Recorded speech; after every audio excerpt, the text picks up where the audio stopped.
Welcome to Burnside Highlights for August the 10th of 2022. Last week we commemorated the lives of an additional 22 fallen soldiers from World War I. These sons of Burnside were honoured with plaques and trees along the Avenue of Honour in Alexandra Avenue, Rose Park. The ceremony was a poignant reminder of the impact of war and the sacrifice in service by those who fight or have fought for the freedom we enjoy today. On Sunday, we celebrated Japanese Cultural Day again. The last one was in 2019, and hundreds of people gathered to enjoy all things Japanese.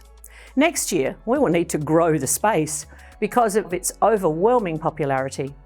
Organised by the Australia-Japan Association, large crowds enjoyed Japanese food, music, singing, traditional dance, drumming, and stalls selling Japanese-inspired cultural items. Recently, I switched on new LED lights at the Beaumont Bowling Club. These were co-funded by the council, $20,000, and the club put in $22,000. And they will allow better visibility for nighttime bowls and will of course use less power. The SALA festival is now on, and there is an exhibition in Pepper Street Studios at McGill throughout the month. And I had great pleasure in opening this Burnside Painting Group exhibition last week that is on display here in the atrium of the Civic Centre.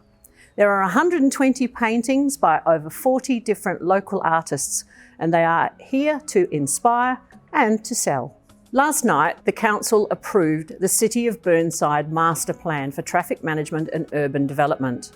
This plan has been subject to much consultation, and it is a significant piece of work with action plans that will influence our decision making as our city continues to grow over the next few years. Next Saturday, I am hosting a function to celebrate 60 years of the Lions Club of Burnside. The club began in May 1962 and continues to serve local and global communities. It runs the Second Chance Shed, open in JB Ware Reserve on the first Saturday of each month, and it hosted our carols in the park for many, many years, moving originally from Tusmore Park to Hazelwood Park. The club continues to support the Burnside community in many different ways. So happy birthday. There is a new wellness centre within the Civic Centre that is now open for business, and the locals are loving it. Strength for Life classes are now held in this new facility next to the main hall.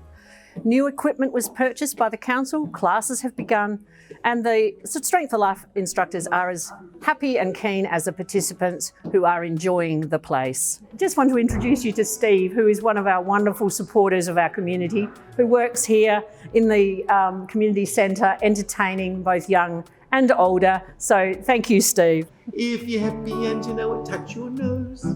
If you're happy and you know it, then you really ought to show it. If you're happy and you know it, touch your nose. Thank you, Steve. Lovely. The portable pump track left the Civic Centre car park last week and is now up at Langman Reserve for 3 months, when it will then move to Belliet Reserve. There are a few reminders regarding closing dates for consultations and registrations. Dog and cat registrations are due at the end of this month. The Conningham Street Dog Park feedback is due by Friday of next week, which is the 19th of August. And tonight there's an online webinar about bushfire resilience that you can log onto via the link on the screen below. Next Wednesday, the 17th of August at 7 p.m, here in the Burnside Council Chamber, there's an information session for those interested in standing for council later this year. Nominations are open electronically between the 23rd of August and September the 6th. On August the 26th and 27th, the Regal goes alive with the Australian Beatles experience and Paulini singing American Divas. Go to the Regal website for times and bookings. There are many more live performances coming soon, and these are promoted in the next Focus newsletter that will be coming out soon, and in the Eastern Herald. My last column for this newspaper before the caretaker period will also come out Friday of next week. So until next time, which is my final one before the election period, stay healthy and be happy.